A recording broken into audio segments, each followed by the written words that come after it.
मैं professor Bhavesh Kumar Chauhan, department of electrical engineering, Babu Banarasi Das institute of technology and management, आपका AQTU course code KEE 302, जिसका विषय है इलेक्ट्रिकल मेजरमेंट एंड इंस्ट्रूमेंटेशन, इसमें पुनः स्वागत करता हूं।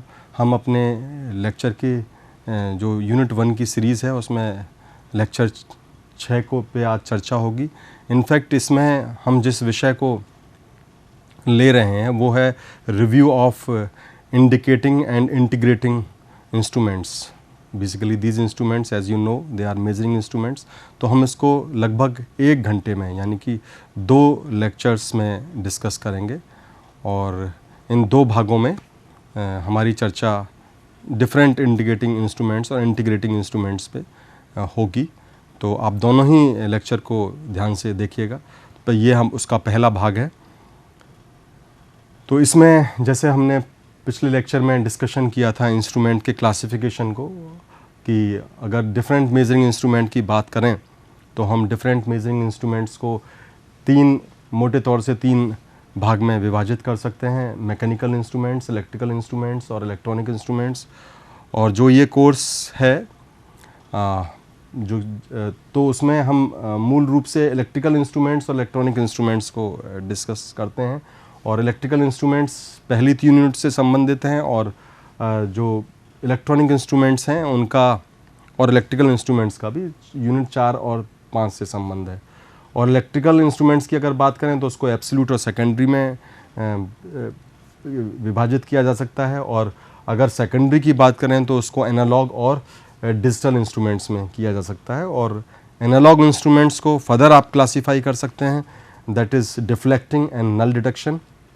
और डिफ्लेक्शन को आप फर्दर क्लासीफाई कर सकते हैं इंडिकेटिंग, इंटीग्रेटिंग और रिकॉर्डिंग। और इसका दूसरा कैटेगरी है नल डिटेक्शन, जिसके कि हम डिफरेंट ब्रिजेस को हम यूनिट 2 में भी डिस्कशन करेंगे, जिसकी की मदद से हम इंडक्टेंस मेजर कर सकते हैं, कैपेसिटेंस मेजर कर सकते हैं या रेजिस्टेंस को भी मेजर कर सकते हैं, और उसको आप बखूबी जानते हैं भी व्हीटस्टोन ब्रिज। ओके, तो उन प्रकार को हम यूनिट 2 के दौरान समझेंगे। तो डिफ्लेक्टिंग इंस्ट्रूमेंट्स में आप यहाँ देख रहे हैं 3 कैटेगरी में 2 कैटेगरीज हैं, इंडिकेटिंग इंस्ट्रूमेंट्स और इंटीग्रेटिंग इंस्ट्रूमेंट्स। तो इन पे हमारी चर्चा विशेष रूप से केंद्रित होगी। हल्का हम इसको भी समझेंगे, थोड़ा इसके बारे में भी जानेंगे, रिकॉर्डिंग इंस्ट्रूमेंट्स के बारे में भी। तो जैसा नाम इसको दर्शाता है इंडिकेटिंग इंस्ट्रूमेंट्स, कि it usually have a pointers which indicate a definite magnitude which is proportional to the measurand. Measurand किसको कहते हैं? मेजरेंड उसको कहते हैं जो अननोन क्वांटिटी, जिसको कि हम मेज़र करना चाह रहे हैं, तो उसके प्रोपोर्शनल एक डिफ्लेक्टिंग टॉर्क जनरेट होता है और उसको हम स्केल पर पॉइंटर की मदद से देख पाते हैं। और अगर उसमें सावधानी बरतें, जैसा कि पिछले लेक्चर के दौरान भी चर्चा हुई, कि हम जो हमारा इनलाइन विज़न है और हम ये इंश्योर कर रहे हैं कि हमारे पॉइंटर का जो इमेज है, क्योंकि आप देखेंगे कि जब एक्यूरेसी की आपको ज़्यादा ज़रूरत होती है या आप ज़्यादा एक्यूरेट मेज़रमेंट करना चाहते हैं, तो उनमें आप स्केल के साथ साथ एक मिरर का भी इस्तेमाल करते हैं, जिससे कि आप पॉइंटर का जो मिरर इमेज है और पॉइंटर दोनों को एक लाइन में ला सकें, जिसको कि आप इन लाइन विद विज़न और जो विज़न लाइन भी कहते हैं। तो अगर वो आपको रिफ्लेक्शन नहीं दिखाई दे रहा है, इसका मतलब आपका जो ऑब्जर्वेशन पॉइंट है वो ठीक है। और उस केस में क्या फ़ायदा होता है कि आपको कोई पैरेलैक्स एरर में नहीं मिलती, यानी कि अगर रीडिंग 2.4 है तो आप शायद उसे 2.3 या 2.5 नहीं पढ़ेंगे क्लोज डिवीज़न में, क्योंकि अमूमन ये पाया गया है कि अगर डिवीज़न बहुत क्लोज हैं, यानी कि स्केल पे जो डिवीज़न है बहुत क्लोज हैं, तो आपके पोजीशन ऑब्जर्वेशन की अगर ठीक नहीं है तो आप उसको कम या ज़्यादा पढ़ सकते हैं। लेकिन अगर आप अपनी पोजीशन को राइट फ्रॉम द टॉप रखते हैं और आपका जो विज़न का लाइन है, विज़न का लाइन से मायने हैं आपकी कि आई की पोजीशन और पॉइंटर की पोजीशन और पॉइंटर की मिरर इमेज की पोजीशन। मिरर इमेज कहाँ मिल रही है आपको? जो मिरर पॉइंटर के नीचे लगा हुआ है। तो अगर ये तीनों एक लाइन में होंगे तो आपको पॉइंटर की इमेज मिरर में नहीं शो होगी, और उससे आप पैरेलैक्स एरर को रिड्यूस कर सकते हैं। So that is how you manage by making your measurement more accurate.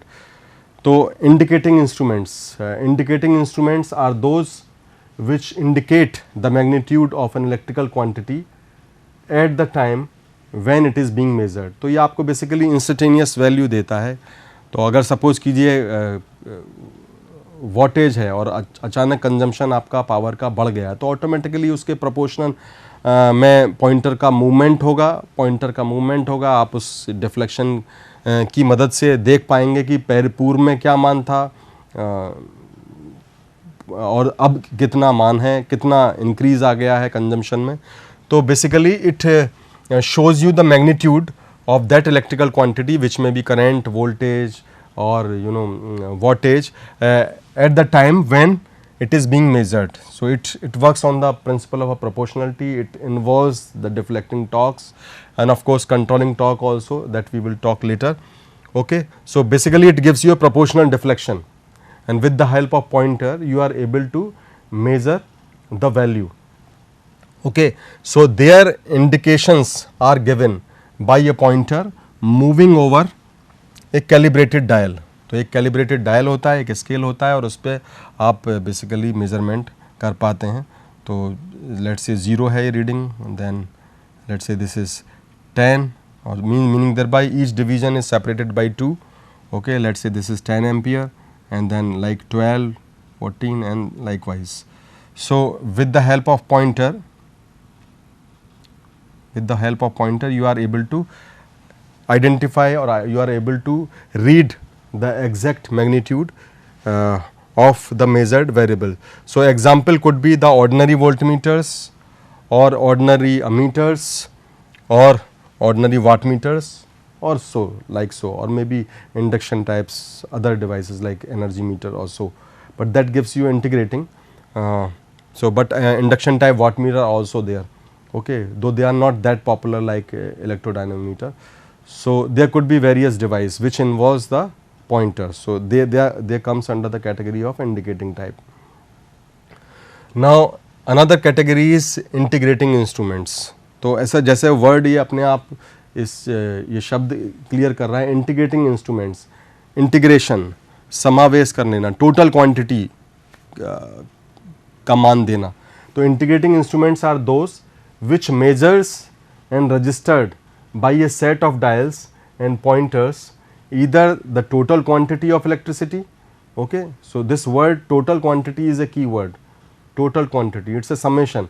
It does not give you instantaneous value. आपको उसी समय का मान नहीं देता बल्कि कि पूरा मान देता है टोटल. उसके हम एग्जाम्पल्स देखेंगे जिससे और चीज़ें बेहतर तरीके से क्लियर होगी. For example ampere hours. Okay, यानी कि बैटरी है, तो अगर कोई बैटरी है तो एम्पियर आवर मीटर की मदद से आप मालूम कर सकते हैं कि कितना एम्पियर कितने समय तक वो बैटरी दे सकती है. फॉर एग्जांपल अगर एक बैटरी की रेटिंग लेट से 10 एम्पियर आवर है, इसका मतलब है कि वो 2 एम्पियर आपको करंट 5 आवर्स के लिए दे सकती है. 2 × 5 इज 10 एम्पियर आवर्स. या अगर कहें तो 1 एम्पियर करंट आपको 10 आवर्स के लिए दे सकती है. तो ये क्या हुआ, टोटल क्वांटिटी हुआ. एम्पियर यानी कि इसमें विद्युत धारा का मान भी दिया हुआ है, करंट की वैल्यू भी दी हुई है, साथ के साथ समय की गणना भी है. तो ये इसमें individual values are not only important, the total amount is important. That charge means ampere and this, यानी कि अगर आप ज़्यादा करंट ड्रा करेंगे तो वही बैटरी आपको कम समय तक वो करंट दे पाएगी, और अगर आप कम करंट ड्रॉ करेंगे तो ऑटोमेटिकली वो बैटरी आपको ज़्यादा समय तक सपोर्ट कर पाएगी. Okay, so it is supplied to a circuit in a given time. So total amount of electrical energy that is supplied to a circuit in given time. Example could be ampere hour meters or energy meters. इसका सबसे आसान और सबसे सुलभ जो example है वो basically energy meter है, सिंपलेस्ट. क्योंकि एनर्जी मीटर में अगर आप आप देखेंगे कि यहाँ पे एक डिस्क होती है, तो अगर पावर कंजम्पशन बढ़ रहा है तो वो ऑब्वियसली डिस्क का रिवोल्यूशन फास्ट होने लगता है. लेकिन वहाँ जब आप रीडिंग देखेंगे तो रीडिंग में आप पावर की रीडिंग नहीं देखते हैं, आप एनर्जी की रीडिंग देखते हैं, और वो भी टोटल अमाउंट देखते हैं कि कितनी इलेक्ट्रिसिटी यूनिट कंज्यूम हो गई हैं, कितना टोटल कंजम्पशन हुआ है.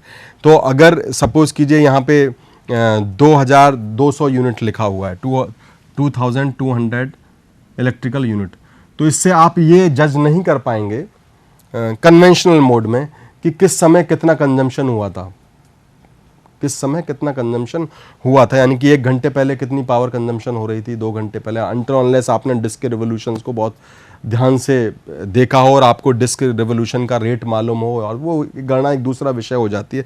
लेकिन बेसिकली एनर्जी मीटर से आप ये जरूर मालूम कर सकते हैं कि पूरे दिन में कितना इलेक्ट्रिसिटी कंज्यूम हुआ। तो it gives U A integrating value. Integrating value का मतलब है कि कितने जूल जो है आपने एनर्जी को कंज्यूम किया, और जूल से मतलब है यहाँ किलोवाट आवर। तो kilowatt hour is a particular electrical unit which is reflect energy, so it gives you a total amount. Okay, another, so we will see some examples of this. अगर आप ये देखें instruments तो आप ये पाएंगे कि this is ampere hour meter which can be use along with the battery. इसका एक और बहुत ही सिंपल सा जो एग्जाम्पल है वो ओडोमीटर है। ओडोमीटर जानते हैं आप?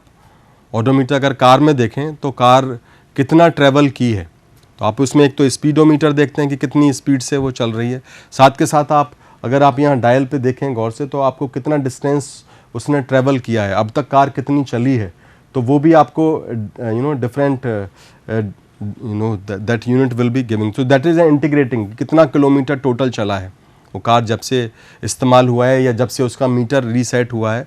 तो odometer gives you the total distance traveled by that vehicle. That could be a car, that could be even a scooter or bike, because odometer you find even in bikes also. So and ampere hour meter gives you that capacity for the battery or any charging device which can be used for the charge. So that doesn't give you only the current or time, it gives you total charge that is available, that has flown through this device, जो उसके माध्यम से गया है। तो these are called the integrating instruments because they give you the total quantity. Okay, now the recording instruments. What are the recording instruments? तो recording instruments are those which give a continuous record. So here the word is continuous record. Okay, so which gives you a continuous record of the variation of the electrical quantity. Okay, so that was also related with the electrical, or even we talked about the distance also, but odometer में भी आप देखेंगे mechanism electrical है, but आपको वो distance का measurement देता है। लेकिन recording instrument में क्या है, it gives us a continuous record, okay, of the variation of the electrical quantity. तो अगर कोई variation भी हो रहा है तो वो उसको भी record करेगा। ये this is an interesting part which is not the case with the integrating type. Integrating में आप वेरिएशंस को रिकॉर्ड नहीं करते हैं, विजिबली और apparently you can watch it but it is not recorded, but in this case you see the continuous record, okay, of the variation and obviously over a selected period of time.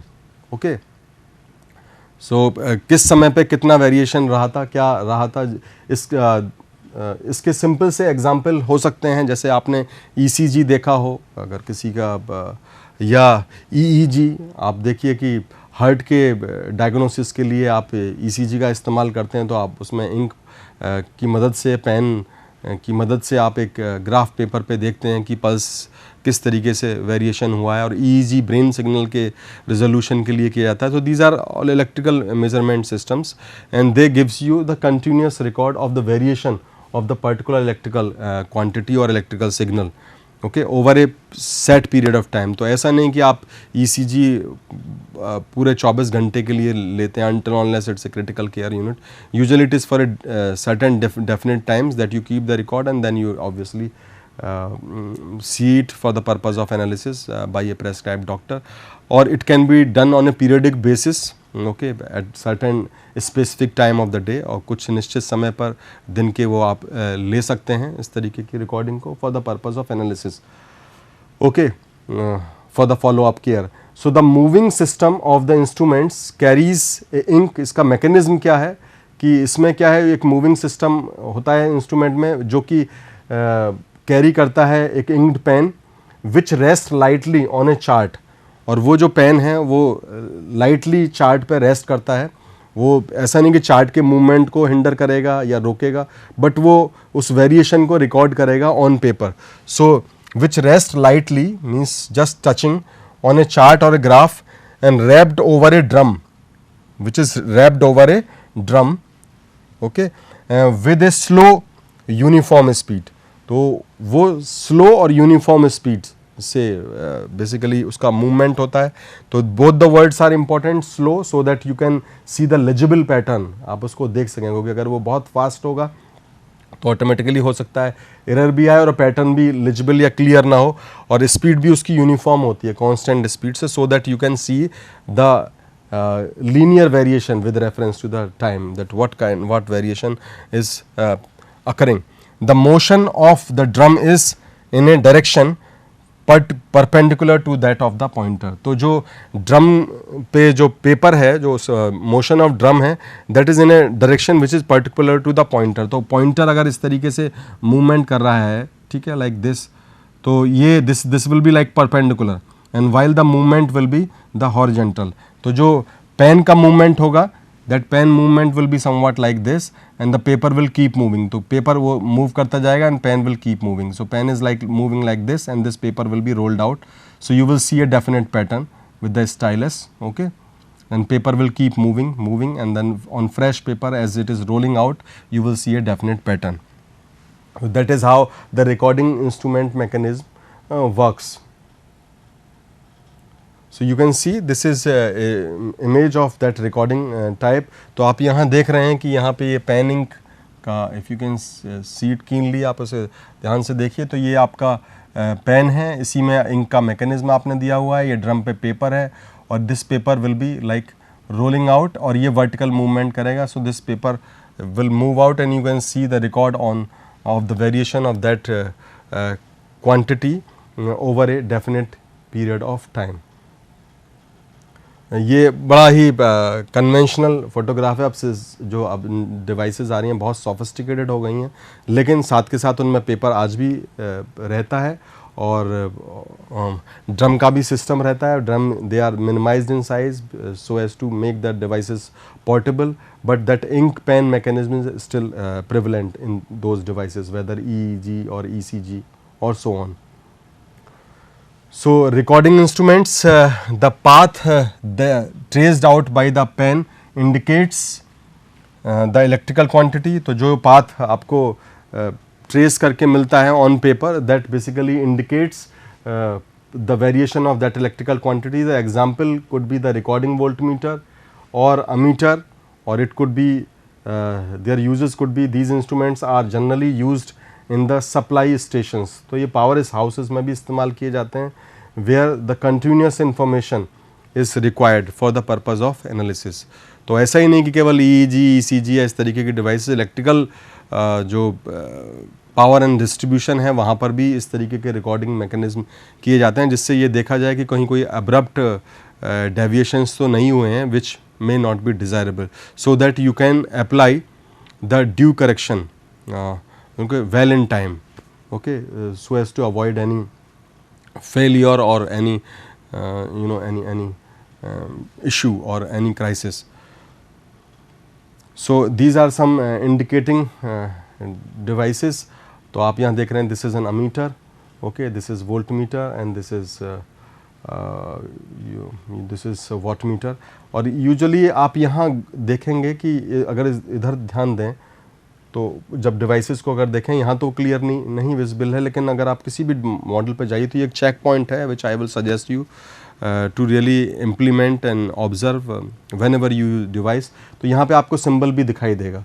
तो अगर वो PMMC है तो PMMC में symbol will be like something like this, okay, they are symbols, okay, PMMC. और अगर वो PMMC के साथ AC और DC दोनों में यूज़ किया जाना है, क्योंकि PMMC याद रखिए कन्वेंशनल फॉर्मेट में PMMC used only for DC supply measurement, whether as a voltmeter और एज एन अमीटर. बट अगर PMMC के साथ आपको इस तरीके का डायोड की कन्फिग्रेशन भी वहाँ पे ड्रॉन है, तो then you will use that PMMC both for AC and DC with the bridge rectifier configuration. तो इसका मतलब है इस तरीके के डायोड का लगा होना कि वहाँ पे रेक्टिफिकेशन भी इन्वॉल्व है. साथ के साथ आप ये देखेंगे कि इस तरीके का अगर सिंबल बना हुआ है अमीटर या वोल्ट मीटर में, तो वो मूविंग आयरन को रिफ्लेक्ट करता है, जिसके बारे में हम अभी रिव्यू डिस्कशन करेंगे अगले भाग में.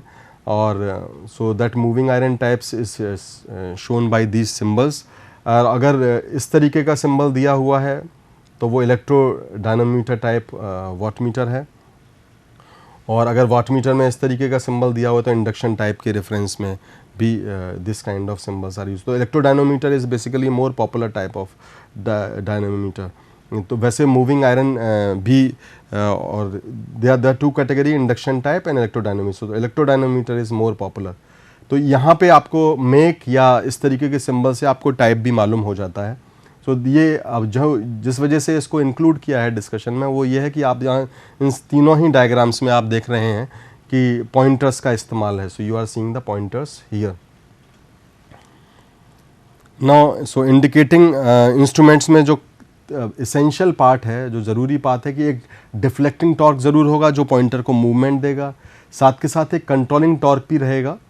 तो डिफ्लेक्टिंग टॉर्क डिसाइड होता है क्या मैकेनिज्म है, हॉट वायर है, थर्मल है, या इलेक्ट्रोस्टैटिक है, या इलेक्ट्रोमैग्नेटिक मैकेनिज्म है। तो based on that principle of operation it gives you deflecting torque which is proportional, जो कि अनुक्रमानुपाती होता है उस क्वांटिटी के जिसको कि आप नापने जा रहे हैं, उस इलेक्ट्रिकल क्वांटिटी। कंट्रोलिंग टॉर्क क्या है, ये इंश्योर करता है कि जैसे जैसे आप ज़्यादा डिफ्लेक्शन होगा और आप चाहते हैं कि पॉइंटर एक पर्टिकुलर पॉइंट पे स्टे करे, तो वो प्रोपोर्शनली जाके स्टे कर पाए।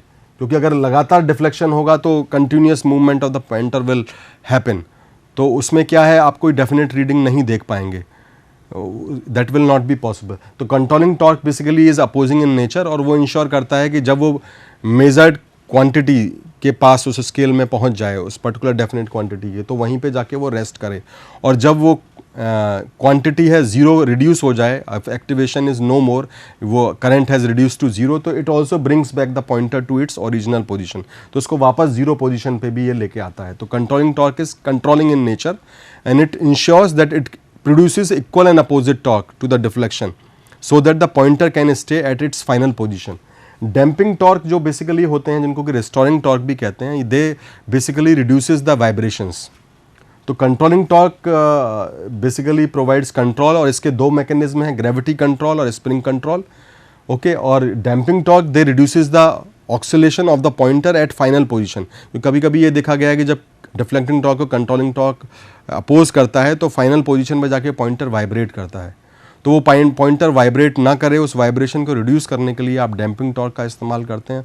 और डैम्पिंग टॉर्क जो है बेसिकली एयर फ्रिक्शन डैम्पिंग भी इस्तेमाल होती है इसमें, एयर फ्रिक्शन डैम्पिंग और एडी करंट डैम्पिंग भी इस्तेमाल होती है, एडी करंट डैम्पिंग और फ्लूइड फ्रिक्शन डैम्पिंग भी, that is rather rare, but जो मोर कॉमन है वो एयर फ्रिक्शन डैम्पिंग है और एडी करंट डैम्पिंग है। सो आप ये देख रहे हैं कि ये बैलिस्टिक गैल्वेनोमीटर का कॉन्फ़िगरेशन दिया हुआ है। ये आप देख रहे हैं कि टॉर्जन हेड यहाँ दिखाया हुआ है, ये फॉस्फोरस ब्रंच का वायर है, यहाँ मिरर भी दिया हुआ है, और ये आपका मैग्नेट्स के बीच में ये आपकी कॉइल है, देन स्प्रिंग है अगेन यहाँ प्रोवाइड है so that it can rotate. तो गैल्वेनोमीटर बेसिकली यूज़ किया जाता है। आप गैल्वेनोमीटर के साथ अगर राइट वायर का इस्तेमाल करें, रेजिस्टिव वायर पैरेलल में, तो आप उसकी रेंज को भी वेरिएशन कर सकते हैं। तो पीएमएमसी में अमूमन यही सी कॉन्फ़िगरेशन को इस्तेमाल करते हैं by adding certain value of resistance so as to change its range, उसकी रेंज को बदलने के लिए। तो जो उसका बेसिक कंपोनेंट है, जो कोर कंपोनेंट है एक पीएमएमसी डिवाइस में, वो देखा गया है कि galvanometer is also there, that mechanism is similar और you can also use it. For example अगर इस डिवाइस को आप गौर से देखें तो इस डिवाइस में ये मिली एम्पियर मेजरमेंट के रेफरेंस में है गैल्वेनोमीटर, लेकिन अगर इसको आप एम्पियर में लेके जाना चाहें तो इसी सर्किट के पैरेलल में मतलब या इसके सीरीज़ में आप बेसिकली कम्बिनेशंस को प्रोवाइड करके by providing certain resistance circuit आप यू कैन चेंज और manipulate its range to measure the value of current into maybe up to 10 ampere और मे बी 5 एम्पियर और सो। तो इसमें अगर ध्यान से देखें आप तो ये कॉइल दिया हुआ है, फॉस्फोरस ब्रंच कंट्रोल स्प्रिंग दी हुई है। तो control spring provide you controlling torque and then zero adjuster is also there, coil is there, pointer and counter balance is also there, and then cylinder support is there, and lower control spring is also provided here, and insulating support is there, so and soft iron cylinder is there. तो आप यहाँ मोटे तौर पे देखें तो you will find you will find this is more common diagram that you will see PMMC. So यहाँ पे ये देख रहे हैं कि दो मैग्नेट की जगह बेसिकली ये यू टाइप की मैग्नेट मोर पॉपुलर है, तो this is in U format like this. So if I draw this like then this is like this.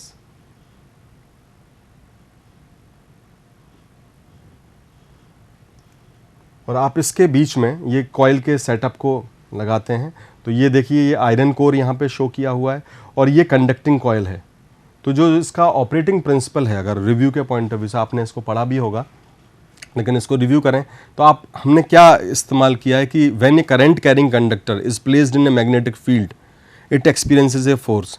यानी कि जब भी हम किसी ऐसे चालक को जिसमें विद्युत धारा प्रवाहित होती है उसको चुंबकीय क्षेत्र में रखते हैं तो उस पर एक आवश्यक बल लगता है, और उस आवश्यक बल के कारण आपको एक जैसे टॉर्क कहिए या एक घुमाव पैदा होता है, और उस घुमाव को आप पॉइंटर की मदद से स्केल पे देख सकते हैं.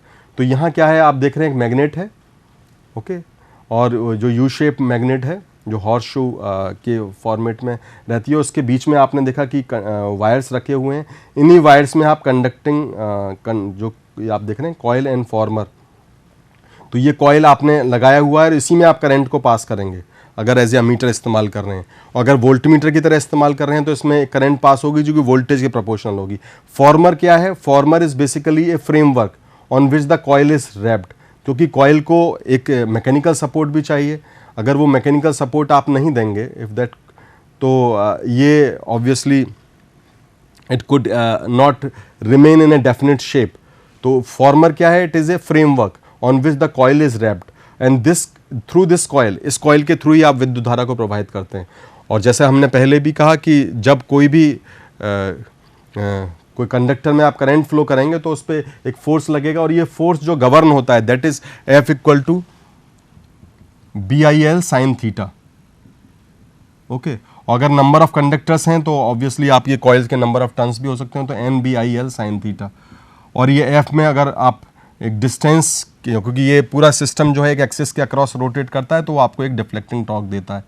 ओके, तो ये डिफ्लेक्टिंग टॉर्क, जैसे हमने कहा 3 कंपोनेंट ज़रूरी हैं, तो ये डिफ्लेक्टिंग टॉर्क आपको क्या देगा, मोशन टू द पॉइंटर. और कंट्रोलिंग टॉर्क के लिए आप ये देखिए कि स्प्रिंग का इस्तेमाल किया गया है, तो ये स्प्रिंग जो है वो एक कंट्रोलिंग टॉर्क देगी, और जहाँ पर डिफ्लेक्टिंग टॉर्क TD TC के बराबर हो जाएगा, यानी कि जहाँ डिफ्लेक्टिंग टॉर्क कंट्रोलिंग टॉर्क के बराबर हो जाएगा उसी फाइनल पोजीशन पे आपका पॉइंटर स्टे करेगा.